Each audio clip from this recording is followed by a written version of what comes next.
Having a feeling is a sensation that is orchestrated by the autonomic reptilian brainstem and the central nervous system.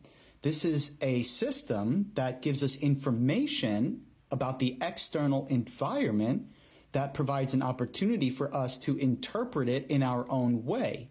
And then we can choose. It's important to remember that it is a choice as to whether or not we direct our will based on that information, if we even decide to act on that sensory interpretive mechanism, providing information from things that are outside, experiences that are outside of our internal domain of being. Your internal domain of being, albeit always in motion if you're in physical body, is always a still point of rest. You do not have to react to information coming from the outside into your internal state of rest.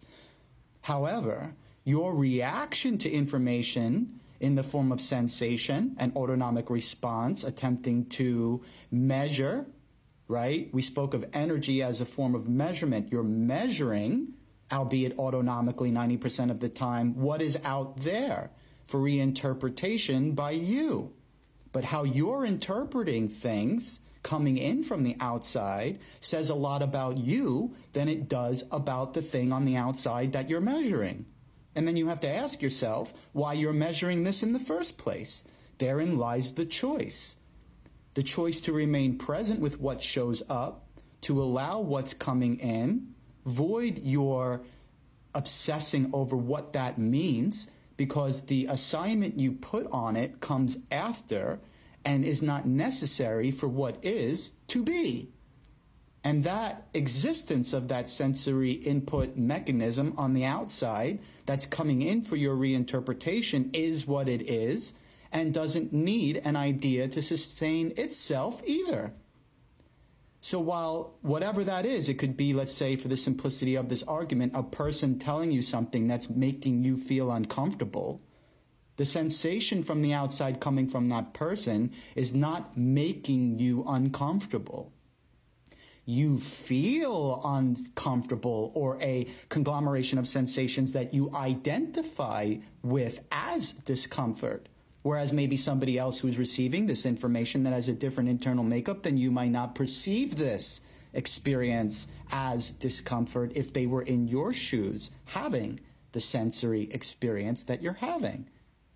So then we can begin to gain wisdom on how we approach situations like this in life by allowing uncomfortable feelings to show up, so that we can notice how our unconscious mind reacts to this sensory input event, which then determines who we are unknowingly, because it is unconscious. Therefore, without the resistance to the feelings of uncomfort, we can then begin to unravel what it is that we are withholding about ourselves, so that we can let it go if it no longer serves us, because it is incongruent with the thing that we're perceiving. The experience may not be so discomforting then. And then we can proceed through life with least resistance and non-attachment to things that are not aligned with our true state of self, which is in complete acceptance of what the self is, before the self identifies with exterior values that we, nonetheless, will continually, processionally reinterpret through our own sense of perception. I love you.